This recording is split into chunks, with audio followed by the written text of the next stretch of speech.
¿Qué pasa, gente de YouTube? Estamos aquí en Twitch y vamos a seguir leyendo el mito de Sísifo. Hoy leeremos el capítulo que se titula La libertad absurda y con ello terminaremos lo que vendría a ser la primera parte del libro, ¿vale?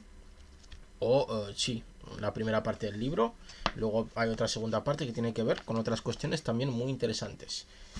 Así que vamos a empezar, ¿o qué? Recordad, como siempre, que tenéis el resto de capítulos en el canal de YouTube que se resumen con presteza y sin demasiada tardanza, ¿vale?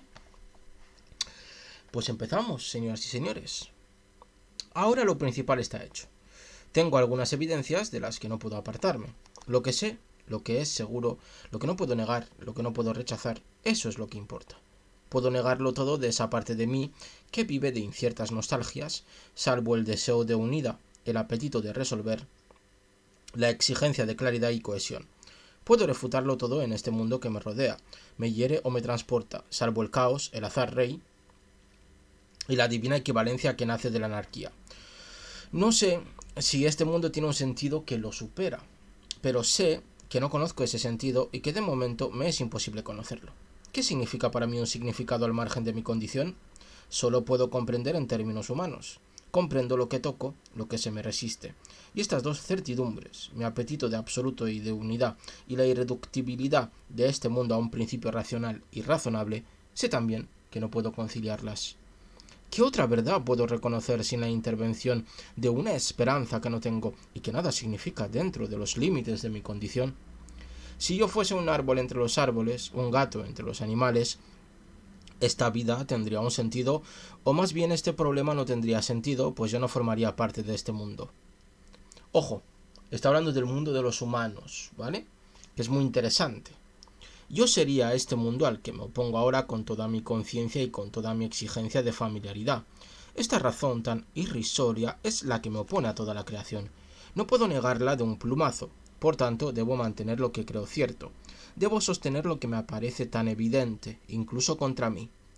¿Y qué es lo que constituye el fondo del conflicto, de la fractura entre el mundo y mi espíritu, sino la conciencia que tengo de ella? Así pues, si quiero mantenerlo, es mediante una conciencia perpetua, siempre renovada, siempre tensa. Eso es lo que debo recordar de momento.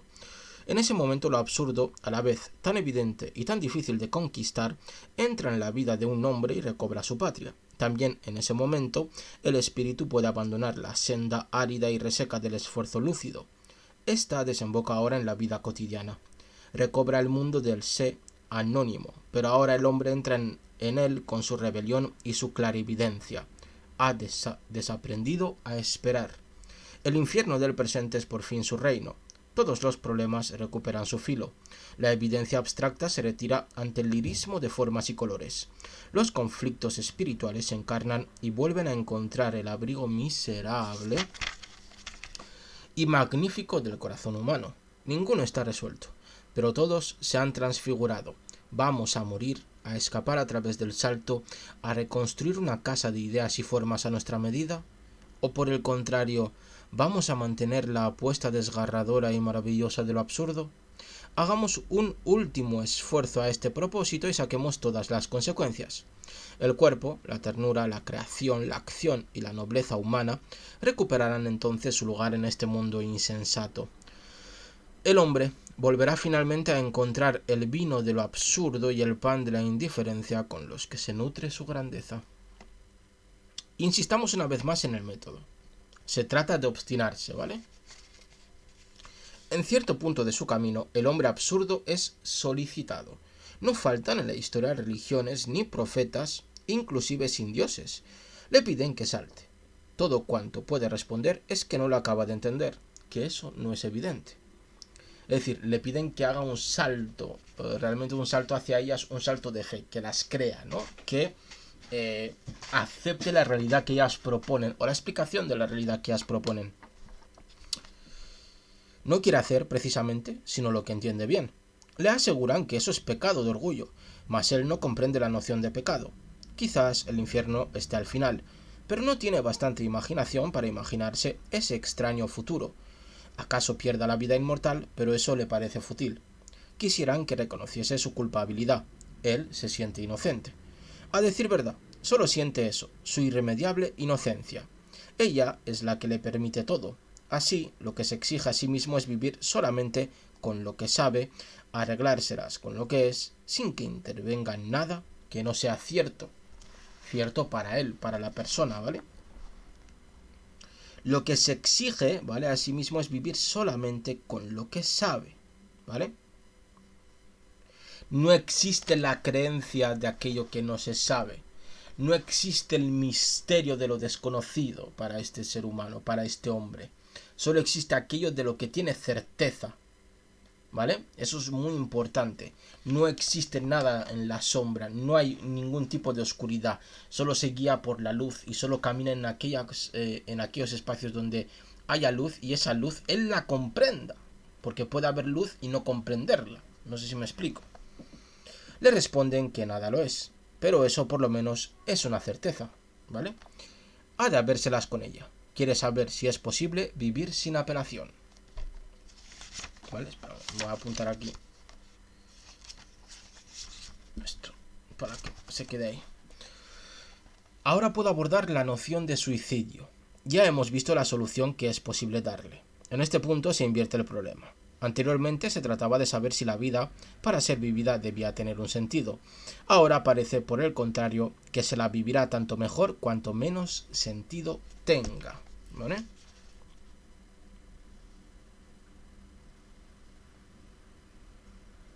Cuanto menos la comprendamos, más se vivirá. Vivir una experiencia, un destino, es aceptarlo plenamente. Es no rechazarlo.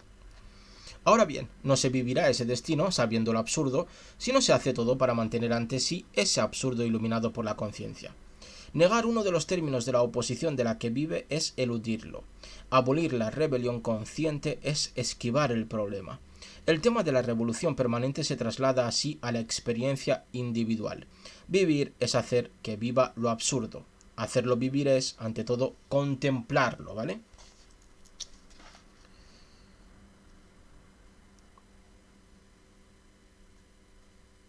Al contrario de Eurídice, lo absurdo solo muere cuando se le da la espalda. Por eso una de las pocas posiciones filosóficas coherentes es la rebelión. Esta es un enfrentamiento perpetuo del hombre con su propia oscuridad. Es exigencia de una imposible transparencia.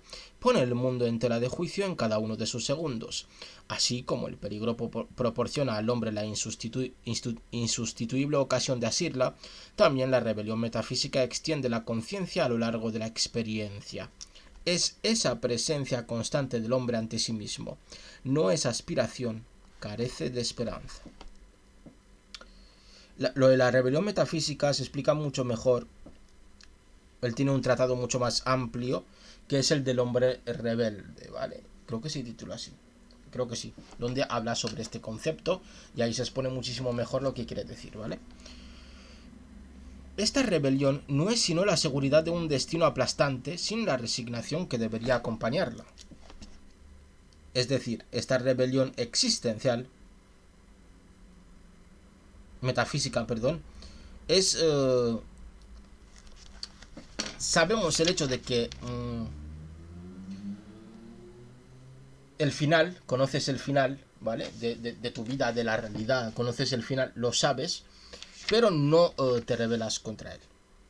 Es decir, no te resignas contra ese final, es decir, sigues planteando la vida como si ese final no existiese, por lo tanto hay cierta rebeldía, ¿no? En ese hecho. Aquí se ve hasta qué punto la experiencia absurda se aleja del suicidio. Cabría creer que el suicidio sigue a la rebelión, pero es un error, porque no representa su desenlace lógico. Es exactamente su contrario, por el consentimiento que supone. El suicidio, como el salto, es la aceptación en su límite. ¿Vale? El suicidio sería resignarse ante el límite, ¿vale? Todo se ha consumado, el hombre vuelve a entrar en su historia esencial. Discierne su futuro, su único y terrible futuro, y se precipita a él. A su manera, el suicidio resuelve lo absurdo, ¿vale? Es decir, no hay ningún acto de rebeldía, conocemos el final y lo que hacemos es irremediablemente hacia él, ¿vale? Y a su manera el suicidio resuelve lo absurdo porque recordemos que lo absurdo acaba con el hombre. En cuanto desaparece el hombre, desaparece lo absurdo. Lo arrastra a la misma muerte. Pero yo sé que para mantenerse lo absurdo no puede resolverse. Escapa al suicidio, en la medida en que es al mismo tiempo conciencia de la muerte y su rechazo. Es, en la punta extrema del último pensamiento del condenado a muerte, ese cordón de zapato que a pesar de todo distingue a unos metros al borde mismo de su caída vertiginosa. Lo contrario del suicida es, cabalmente, el condenado a muerte. Porque recordar, el condenado a muerte no muere porque quiere, sino que lo matan, ¿vale? Esta rebelión da su valor a la vida. Extendida a lo largo de toda una existencia, le restituye su grandeza. No hay espectáculo más hermoso para un hombre sin anteojeras que el de la inteligencia enfrentada a una realidad que la supera. El espectáculo del orgullo humano es inigualable. En él no hará mella ningún descrédito. La disciplina que el espíritu se dicta a sí mismo, la voluntad armada de pies a cabeza, el frente a frente tienen algo de poderoso y singular. Empobrecer esa realidad, cuya inhumanidad constituye la grandeza del hombre, supone a un tiempo empobrecerlo a él. Comprendo entonces por qué las doctrinas que me explican todo me debilitan al mismo tiempo. Me descargan del peso de mi propia vida, siendo así que es preciso que lo lleve yo solo. En este trance no puedo concebir que una metafísica escéptica vaya a aliarse con una moral de renunciamiento. Estos rechazos, conciencia y rebelión, son lo contrario del renunciamiento, ¿vale?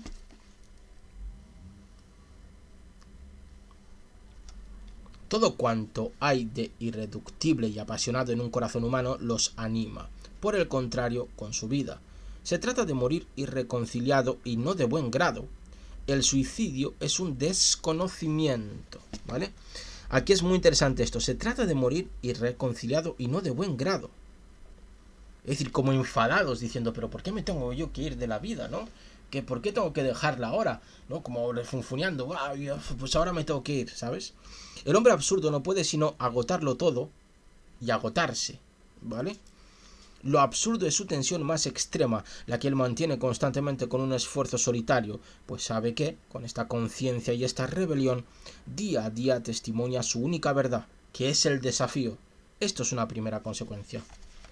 Es decir, lo que estábamos diciendo, el hombre absurdo se debe agotar en su tensión que le exige el conocer el final y rebelarse contra él, ¿vale? Y debe agotarse incluso de todas las maneras posibles y ir refunfuñando hacia ese final como diciendo, pues no estoy de acuerdo yo con esto, ¿no? Me rebelo, aunque sea verdad que voy a acabar así, me rebelo constantemente, ¿no? Voy a poner el aire, ¿eh? Si oís un ruido es eso. Espero que no haga mucho ruido. Si me mantengo en esa posición concertada, que consiste en sacar todas las consecuencias, y sólo ellas, que una noción descubierta entraña, me encuentro ante una segunda paradoja. Para permanecer fiel a este método no tengo nada que ver con el problema de la libertad metafísica. No me interesa saber si el hombre es libre. Porque ya sabemos el final. ¿Vale? No nos interesa, es decir, si el hombre es libre. No puedo experimentar sino mi propia libertad, y sobre esta no puedo tener nociones generales, sino algunas apreciaciones claras. Claro, es decir, no podemos experimentar la libertad de los demás. El problema de la libertad en sí carece de sentido, porque está ligado de muy otra manera al de Dios. Saber si el hombre es libre exige saber si puede tener un amo. Es muy interesante eso, ¿no? La absurdidad particular de este problema proviene de que la misma noción que posibilita el problema de la libertad lo despoja al mismo tiempo de todo su sentido. Pues, ante Dios, más que un problema de la libertad, hay un problema del mal. La alternativa es conocida. O no somos libres y el responsable del mal es Dios, todopoderoso, o somos libres y responsables, pero Dios no es todopoderoso. Todas las sutilezas de escuela no han añadido ni quitado nada a lo decisivo de esta paradoja. Por eso no puedo perderme en la exaltación o la simple definición de una noción que se me escapa y pierde su sentido a partir del momento en que desborda el marco de mi experiencia individual. No puedo comprender lo que sería una libertad que me fuera dada por un ser superior. He perdido el sentido de la jerarquía. No puedo tener de la libertad sino la concepción del prisionero o del individuo moderno en el seno del Estado. La única que conozco es la libertad de espíritu y de acción. Ahora bien, si lo absurdo aniquila todas mis posibilidades de libertad eterna, me devuelve y exalta, por el contrario, mi libertad de acción. Esta privación de esperanza y de futuro significa un acrecentamiento en la disponibilidad del hombre. Es decir, realmente no podemos saber lo que es la libertad tal como se concibe, básicamente porque, como él dice, o conocemos la libertad de Dios, que nos da Dios, o conocemos la libertad que nos da el Estado. No podemos imaginarnos otros tipos de libertades, ¿no? Podemos hacer ínfulas, crear mitos, pero realmente son vacíos, vacuos, ¿no? No sabemos cómo es el hombre sin Estado. No sabemos cómo es el individuo sin sociedad. No existe ese tipo de individuo, ¿vale? Es muy interesante eso, ¿no? Y aquí dice algo muy interesante. Si lo absurdo aniquila todas mis posibilidades de libertad entera, me devuelve y exalta, por el contrario, mi libertad de acción, ¿vale? Esta privación de esperanza y de futuro significa un acrecentamiento en la disponibilidad del hombre, ¿vale? Aquí dice que él conoce dos libertades, la de espíritu y de acción. Si lo absurdo aniquila la del espíritu, porque te dice que no hay, que no existe algo más allá de tu muerte, sí que te reaviva la libertad de acción, porque tú ya al conocer el final, sabes que todos los actos que hagan te van a llevar hacia él. Todo lo que hacemos nos va a llevar al mismo final, ¿vale? Por lo tanto, tengo la máxima libertad de acción posible. La máxima. Porque puedo elegir cualquier opción porque ya sé el final de cada acto. Ya sé el final de cada... De la acumulación de todos mis actos, ¿no? De mi vida, etc, etc, etc. ¿Vale? Eso me refuerza como ser humano, como hombre. Antes de encontrarse con lo absurdo, el hombre cotidiano vive con metas, con un afán de futuro, de justificación. No importa con respecto a quién o a qué. Evalúa sus probabilidades, cuenta con el porvenir, con su retiro o con el trabajo de sus hijos. Cree aún que se puede dirigir algo en su vida. En verdad, obra como si fuese libre, aunque todos los hechos se encarguen de contradecir esa libertad. Después de lo absurdo, todo se derrumba. La idea de que existo, mi forma de obrar como si todo tuviera un sentido, aun cuando, llegado el caso, dijera que nada lo tiene, todo esto resulta desmentido de forma vertiginosa por la absurdidad de una posible muerte. Pensar en el mañana, fijarse una meta, tener preferencias, todo eso supone creer en la libertad, aun cuando a veces se asegure que no se abriga esa creencia, ¿vale?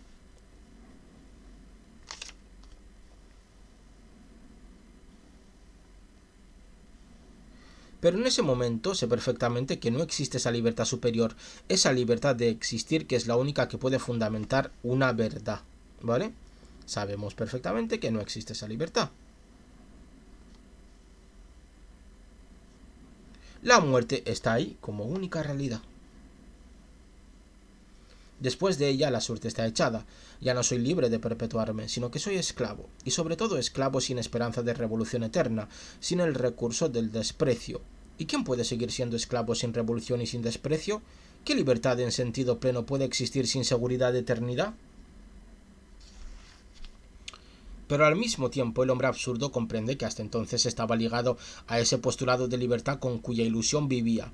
En cierto sentido eso era una traba. En la medida en que imaginaba una meta en su vida, se ajustaba a la existencia de una meta a alcanzar y se convertía en esclavo de su libertad. Y así yo no podría ya obrar de otra manera que como el padre de familia, o el ingeniero, o el conductor de pueblos, o el supernumerario de correos que me preparo para ser. Creo que puedo elegir ser eso en lugar de otra cosa. Lo creo inconscientemente, es cierto. Pero sostengo al mismo tiempo mi postulado de que las creencias de quienes me rodean, de los prejuicios de mi ambiente humano. ¿Están los otros tan seguros de ser libres y ese buen humor es tan contagioso? Por mucho que uno se aparte de todo prejuicio, moral o social, los sufre en parte e incluso ajusta su vida a los mejores de ellos. Hay prejuicios buenos y malos. Así, el hombre absurdo comprende que no era realmente libre. Hablando en plata, en la medida en que espero, en que me preocupa una verdad, que me sea propia una forma de ser o de creer, en la medida, en fin, en que ordeno mi vida y pruebo así que admito que tenga un sentido, me creo unas barreras entre las que encierro mi vida. Hago como muchos funcionarios del espíritu y del corazón que no me inspiran sino desagrado y no hacen otra cosa. Ahora lo veo claro que tomarse en serio la libertad del hombre. Lo absurdo me aclara este punto. No hay mañana. Recordemos que el hombre consciente de la absurdidad solo conoce la realidad que ve. Si vosotros podéis ver el mañana, podéis ver el futuro, no existe, no hay mañana. Solo hay ahora, este momento, y finiquitado. Esta es en adelante la razón de mi libertad profunda. Pondré aquí dos comparaciones. Ante todo están los místicos, que hallan una libertad en entregarse. Al abismarse en su Dios, al aceptar sus reglas, se vuelven secretamente libres a su vez. En la esclavitud libremente consentida recuperan una independencia profunda. Pero, ¿qué significa esa libertad? Cabe decir sobre todo que se sienten libres respecto de sí mismos y sobre todo más liberados que libres. Del mismo modo, enteramente vuelto hacia la muerte, tomada aquí como la absurdidad más evidente, el hombre absurdo se siente desprendido de todo lo que no sea esa atención apasionada que cristaliza en él. Disfruta de una libertad con relación a las reglas comunes. Se ve en esto que los temas de partida de la filosofía existencial conservan todo su valor. El retorno a la conciencia, la evasión del sueño cotidiano representan los primeros pasos de la libertad absurda. Pero a lo que se tiende es a la predicación existencial y con ella a ese salto espiritual que en el fondo escapa a la conciencia. De la misma manera, y es mi segunda comparación, los esclavos de la antigüedad no se pertenecían, más conocían la libertad que consiste en no sentirse responsable. También la muerte tiene manos patricias que aplastan pero liberan. Y aquí una nota a pie de página que dice lo siguiente. Se trata aquí de una comparación de hecho, no de una apología de la humildad. El hombre absurdo es lo contrario del hombre reconciliado, ¿vale? Vemos que el retorno a la conciencia, la evasión del sueño cotidiano representan los primeros pasos de la libertad absurda, ¿vale? Y el hombre absurdo, esto es muy interesante, se siente desprendido de todo lo que no sea esa atención apasionada que cristaliza en él. Es decir, el hombre absurdo consigue la libertad absurda fijándose en sí mismo, teniendo conciencia de la realidad que él ve, de hasta dónde él puede llegar, de los límites que hacen que sus decisiones sean libres, ¿vale?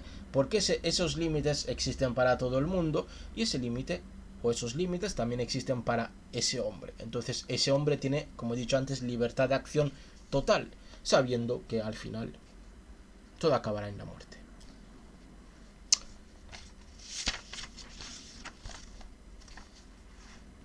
Abismarse en esta certidumbre sin fondo, sentirse en adelante lo bastante ajeno a la propia vida para acrecentarla y recorrerla sin la miopía del amante, ahí está el principio de una liberación. Esta independencia nueva tiene un plazo, como toda libertad de acción, no extiende un cheque sobre la eternidad, pero reemplaza las ilusiones de la libertad que se detenían todas en la muerte. La divina disponibilidad del condenado a muerte ante el cual se abren las puertas de la prisión cierta madrugada, ese increíble desinterés por todo, salvo por la llama pura de la vida, ponen de manifiesto que la muerte y lo absurdo son los principios de la única libertad razonable, la que un corazón humano puede sentir y vivir. Esto es una segunda consecuencia. El hombre absurdo vislumbra así un universo ardiente y helado, transparente y limitado, donde nada es posible pero todo está dado, y más allá del cual solo se hallan el hundimiento y la nada. Puede entonces decidirse a aceptar la vida en semejante universo y sacar de él sus fuerzas, su negativa a esperar y el testimonio obstinado de una vida sin consuelo. Pero, ¿qué significa la vida en semejante universo? Por el momento nada más que la indiferencia hacia el futuro y la pasión de agotar todo lo dado. La creencia en el sentido de la vida supone siempre una escala de valores, una elección, nuestras preferencias. La creencia en lo absurdo, según nuestras definiciones, enseña lo contrario. Merece la pena detenernos en esto. Todo lo que me interesa es saber si se puede vivir sin apelación. No quiero salir de este terreno. Se me ha dado este rostro de la vida. ¿Puedo acomodarme a él? Ahora bien, frente a esta preocupación particular, la creencia en lo absurdo equivale a reemplazar la calidad de las experiencias por la cantidad. Si me convenzo de que esta vida no tiene otra faz que la de lo absurdo, si siento que todo su equilibrio radica en la perpetua oposición entre mi rebelión consciente y la oscuridad en que la vida se debate, si admito que mi libertad solo tiene sentido con relación a su destino limitado, entonces debo reconocer que lo que importa no es vivir lo mejor posible, sino vivir lo más posible. No tengo que preguntarme si eso es vulgar o descorazonador, elegante o lamentable. Quedan descartados aquí, de una vez por todas, los juicios de valor en beneficio de los juicios de hecho. Lo único que he de hacer es sacar las conclusiones de lo que puedo ver y no aventurar nada que sea una hipótesis. Suponiendo que vivir así no fuera honesto, entonces la verdadera honestidad me impondría ser deshonesto. Vivir lo más posible. En su sentido amplio, esta regla de vida no significa nada. Hay que precisarla. Parece, ante todo, que no se ha ahondado lo bastante en esta noción de cantidad, pues puede dar cuenta de una gran parte de la experiencia humana. La moral de un hombre, su escala de valores, solo tiene sentido por la cantidad y la variedad de experiencias que ha ido acumulando. Ahora bien, las condiciones de la vida moderna imponen a la mayoría de los hombres la misma cantidad de experiencias y por ende la misma experiencia profunda. Ciertamente hay que considerar asimismo la aportación espontánea del individuo, lo que en él está dado. Pero no puedo juzgar eso, y, una vez más, mi regla es componérmelas con la evidencia inmediata. Veo entonces que el carácter propio de una moral común reside menos en la importancia ideal de los principios que la animan que en la norma de una experiencia que es posible calibrar. Forzando un poco las cosas, los griegos tenían la moral de sus ocios como nosotros tenemos la de nuestras jornadas de 8 horas. Mas ya muchos hombres, y entre ellos los más trágicos, nos hacen presentir que una experiencia más larga cambia ese cuadro de valores. Nos hacen imaginar a ese aventurero de lo cotidiano que por la simple cantidad de sus experiencias batiera todos los récords. Empleo adrede este término deportivo y ganará así su propia moral. Y aquí hay una nota a pie de página. La cantidad constituye a veces la calidad. Si he de creer en las últimas puntualizaciones de la teoría científica, toda materia está formada por centros de energía. Su cantidad más o menos grande hace más o menos singular su especificidad. 1000 millones de iones y un ion difieren no solo en cantidad, sino también en calidad. Es fácil encontrar una analogía en la experiencia humana. ¿Vale? Voy a beber un traguito de agua. Si no, se me seca la boquita.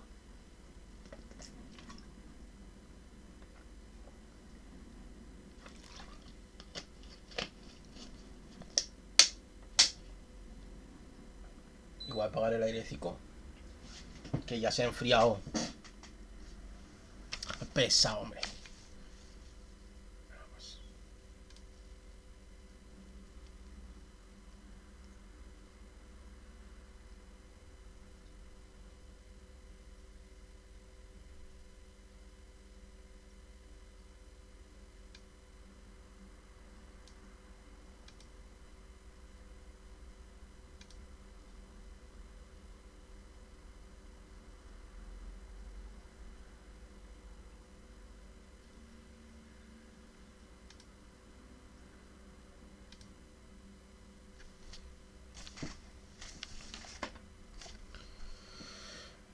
Batir todos los récords es, ante todo y únicamente, estar frente al mundo con la mayor frecuencia posible. ¿Cómo hacer eso sin contradicciones y sin juegos de palabras? Porque, por una parte, lo absurdo enseña que todas las experiencias son indiferentes, y por otra, empuja la mayor cantidad de experiencias. ¿Cómo no hacer entonces igual que tantos hombres de los que hablaba antes? Elegir la forma de vida que nos aporta la mayor cantidad posible de esa materia humana, introduciendo con ello una escala de valores que por otro lado se pretende rechazar.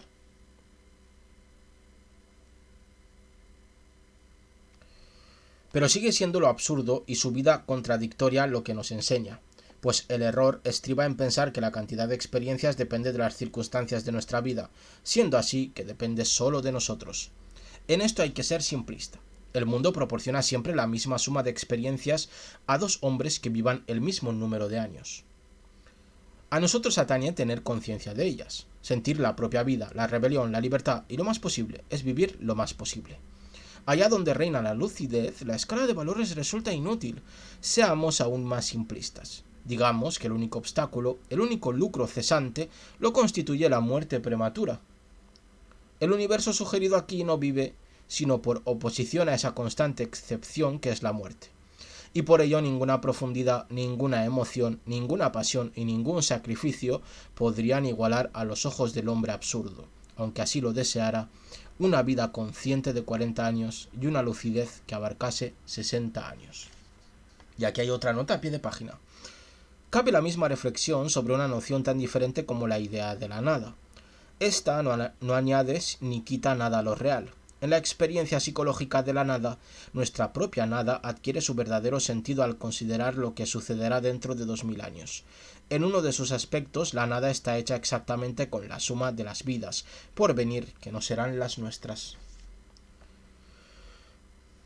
La locura y la muerte son sus aspectos irremediables. El hombre no elige. Lo absurdo y el acrecentamiento de vida que éste entraña no dependen, pues, de la voluntad del hombre, sino de su contrario, que es la muerte, ¿vale?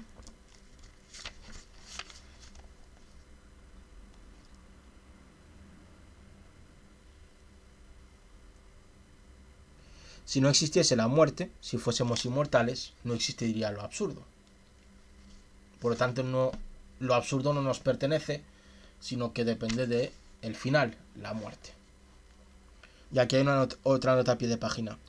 La voluntad no es aquí más que la gente, tiende a mantener la conciencia, suministra una disciplina de vida, y eso es apreciable. Volvemos al texto. Pesando bien las palabras, se trata solo de una cuestión de suerte, hay que saber consentir en ella.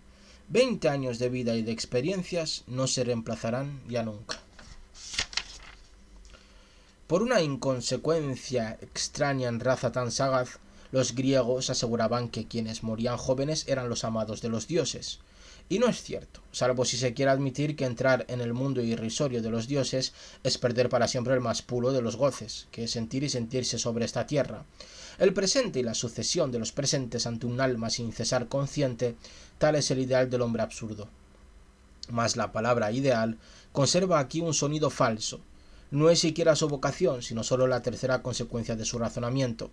Habiendo partido de una conciencia angustiada de lo inhumano, la meditación sobre lo absurdo regresa, al final de su itinerario, al seno mismo de las llamas apasionadas de la rebelión humana.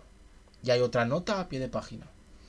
Lo que importa es la coherencia. Se parte aquí de un consentimiento con respecto al mundo, pero el pensamiento oriental enseña que cabe entregarse al mismo esfuerzo lógico eligiendo contra el mundo.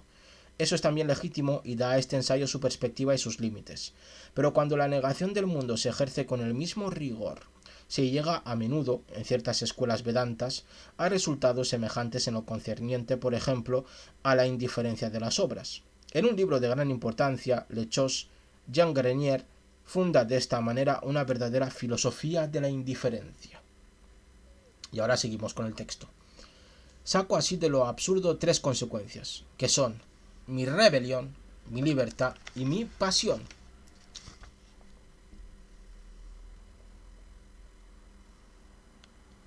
A través del mero juego de la conciencia transformo en regla de vida lo que era invitación a la muerte y rechazo el suicidio. ¿Vale?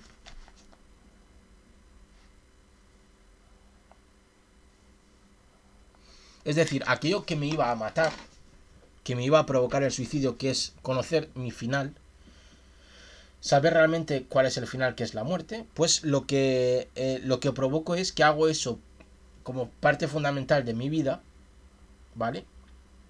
Y me rebelo contra eso, y por lo tanto mi vida se abre en libertad, y por lo tanto rechazo el suicidio porque contemplo ese final de manera absurda. Conozco sin duda la sorda resonancia que corre a lo largo de estas jornadas, mas no tengo que decir sino una frase, que es necesaria. Cuando Nietzsche escribe, parece claramente que lo principal en el cielo y en la tierra es obedecer mucho tiempo y en una misma dirección. A la larga, de ello resulta algo por lo que vale la pena vivir sobre esta tierra, como por ejemplo la virtud, el arte, la música, la danza, la razón, el espíritu, algo que transfigura, algo refinado, loco o divino. Ilustra la guerra de esta moral de gran porte. Pero muestra también el camino del hombre absurdo. Obedecer a la llama es a la vez lo más fácil y lo más difícil que hay. Conviene, sin embargo, que el hombre, al medirse con la dificultad, se juzgue algunas veces. Es el único que lo puede hacer. La plegaria, dice Alain, es cuando la noche cae sobre el pensamiento. Pero es necesario que el espíritu se encuentre con la noche, responden los místicos y los existencialistas. Ciertamente, mas no esa noche que nace ante los ojos cerrados y por la sola voluntad del hombre, noche oscura y cerrada que el espíritu suscita para perderse en ella. Si debe encontrarse con una noche, sea esta más bien la de la desesperación que sigue siendo lúcida, noche polar, vigilia del espíritu de la que se alzará quizás esa claridad blanca intacta que dibuja cada objeto en la luz de la inteligencia. En ese grado, la equivalencia encuentra la comprensión apasionada, ni pensar entonces en juzgar el salto existencial. Este recobra su puesto en medio del fresco secular de las actitudes humanas. Para el espectador, si es consciente, ese salto sigue siendo absurdo. En la medida en que cree resolver la paradoja, la replantea por entero. A este título es conmovedor. A este título todo vuelve a ocupar su lugar y el mundo absurdo renace con su esplendor y su diversidad. Pero es malo detenerse, difícil contentarse con una sola manera de ver, privarse de la contradicción, acaso la más sutil de todas las formas espirituales. Lo que antecede define solo una forma de pensar. Ahora se trata de vivir. Qué bien escribe, además de ser muy interesante, escribe muy bien este señor. Pues con esto hemos terminado, espero que os haya resultado muy interesante, ¿vale? Tanto como a mí. Y hemos acabado la primera parte, que era un razonamiento absurdo. El próximo día seguiremos con la segunda parte del libro, que se titula El hombre absurdo, ¿vale? Y iremos con el capítulo del donjuanismo, creo que es. Sí. A ver qué nos cuenta aquí del donjuanismo, ¿vale?